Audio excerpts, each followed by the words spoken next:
Good morning, it's Vlogtober day 29 and we are at the tea shop. Where better to be on a very cold Sunday morning. My phone battery was so low this morning that I've had to carry it around plugged into my little pocket juice unit so that it doesn't die on me. So I'm not going to spend too long yakking to you at the moment.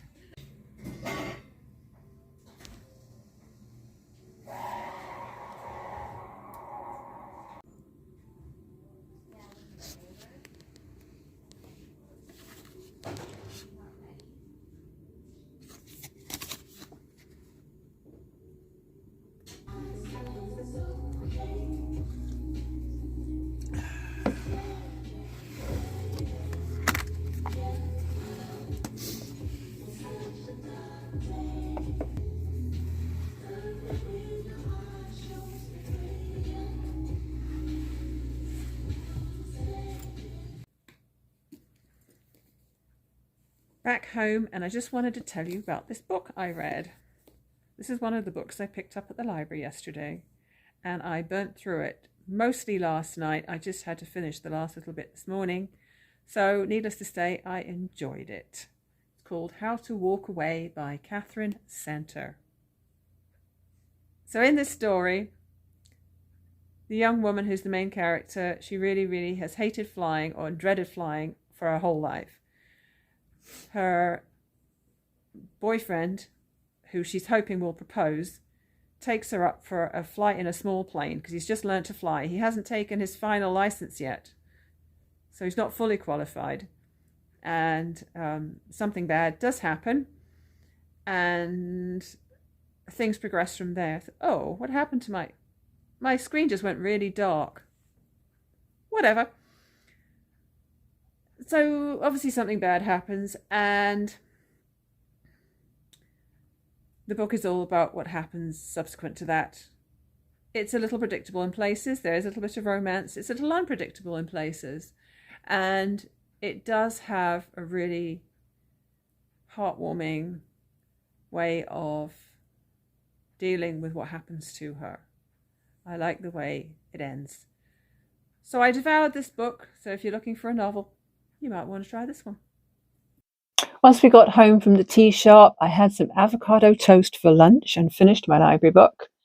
And I made myself a cup of tea and came down to my sewing room. As I said yesterday, I do need to tidy up in here. There's a few things that aren't where they should be. But I got sidetracked because I'm the sort of person who has to say things out loud to process them, which is why this vlogging thing's so incredibly helpful, because I'm always talking about what I'm doing. And I also like to make lists. I've always been the sort of person who loves to put things to pen to paper, right? I just love writing. And if I can make a to-do list, things are more likely to get done. Not to say I always do them, because I am also a bit of a procrastinator when it comes to certain things.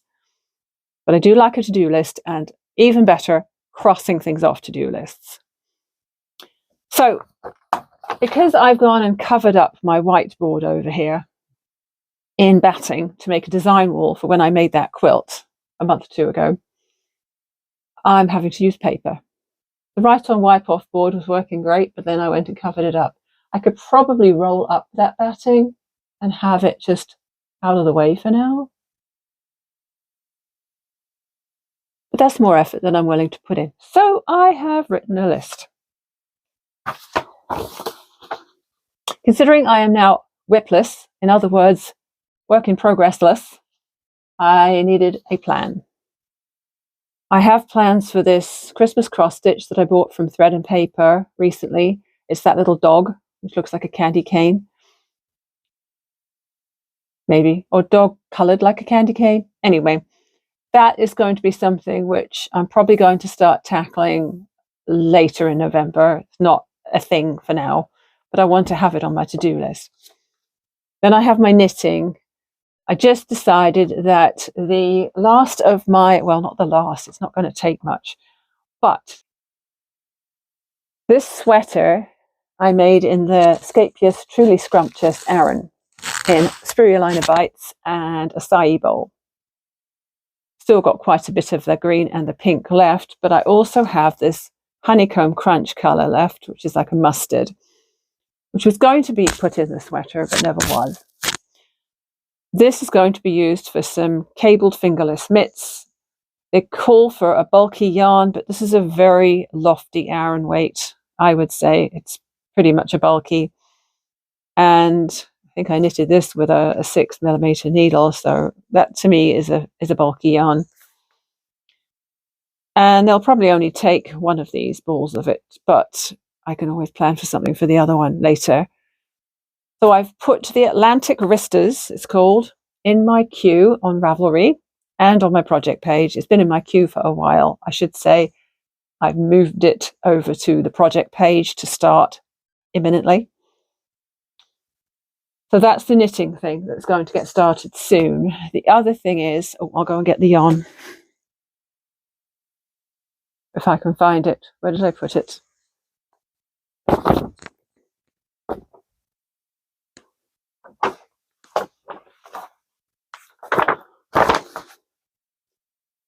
The crochet project I want to start next is the Festoon shawl by DoraDoes, and that requires a solid. So I bought this Barocco Comfort sock from Thread and Paper recently.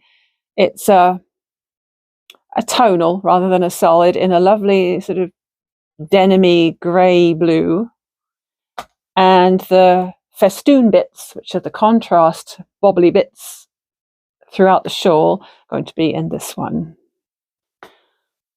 And it's fingering weight, so wish me luck on that, because I don't usually knit or crochet with fingering weight. I usually find it so thin and the progress so slow that I usually give up at the first hurdle. However, it's with a crochet hook that's a bit bigger than you would normally use for fingering. It's in extended single crochet, I think, which is less dense than single crochet and a bit more drapey. And I used that for a sweater that I made with one of her patterns before. And I do like the stitch, so that's good. I've got a knitting project in the lineup and a crochet project in the lineup. The Atlantic Ristas are free, but I do need to buy the Festoon shawl pattern. It's £4 and I will get that done soon. Couple of sewing ideas I had. I have enough of the granny square fleece that I made my own sweater from to make another sweater in a smaller size, which I want to have done by Christmas. I can get that done anytime. That may well be my next project. And I want to do some more denim upcycling. I've been gathering jeans for a long time now, old jeans. My kids know never to throw an old pair of jeans out. I don't have a huge amount of it. I have a little stash sort of under the desk over there. But I have enough to maybe make another bag. I joined this group on Facebook that's called, I think, Denim Upcyclers or something like that. And oh man, they make some lovely stuff. And there's a lot of ideas and inspiration in there. I don't want to make a huge item. Just some sort of bag would be nice. And yeah, and then I have no idea what it'll be yet. But I just like to use some of my denim for that. So that's the plan so far. I think that's probably enough sidetracking myself from the cleaning up in here. So next I'll do a little bit of tidying. And if any more inspiration comes to me and I add anything to the list, I'll let you know. Well, the sewing table, all nice and clear. This table, all nice and clear. And this one too. Pretty much everything's where it's supposed to be. There's my little stash of denim, partly denim yardage, partly old jeans and bits of old jeans. That little pile over there is the box of goodies to go to my friends tomorrow with the Halloween pouches, and 3 project bags. One has an ongoing dishcloth project in it, And the other two are the ones I mentioned earlier, the Festoon shawl and the Atlantic wristers. And now I'm tackling this. Underneath this desk, I have larger pieces of batting. There's cotton batting, thermolam, which is fusible fleece, and poly batting. In this box here, I have interfacings, smaller pieces of batting, and some heat and bond. And these bits are all small scraps. So the bigger small scraps are going into this bag here. And I'm going to be brutal with the small ones because they've been around for a long time and I haven't used them for anything. So rather than toss them in the trash, I may put them into one of those plastic bags and put them in the thrift store bag, because someone might use them for stuffing toys or something.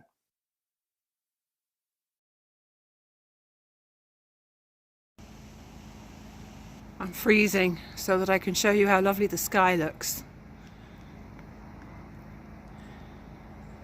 Imagine that the cloud is about 10 times more orange than you can tell from my phone, because it really is in real life 10 times more orange than this. But it looks pretty.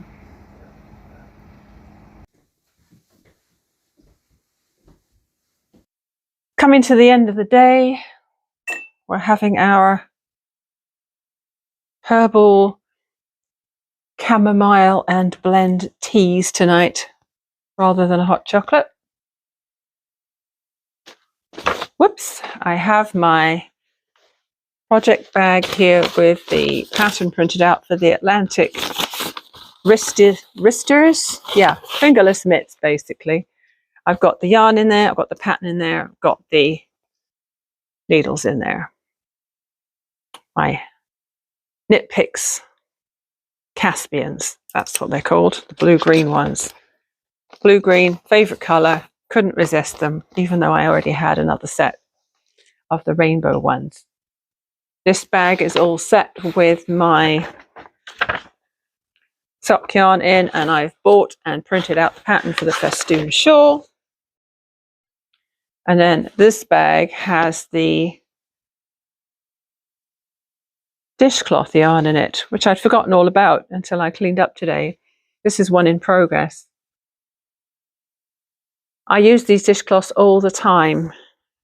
I bought a ton of this yarn when my place of employment, up until August, had these things all on clearance, and so I've made tons of these. I use this scrubby dishcloth yarn for the center part, and then just a regular dishcloth cotton for the outer part. So I crochet 2 circles and attach them together around the outside, and then that's not quite true. I'll rephrase that.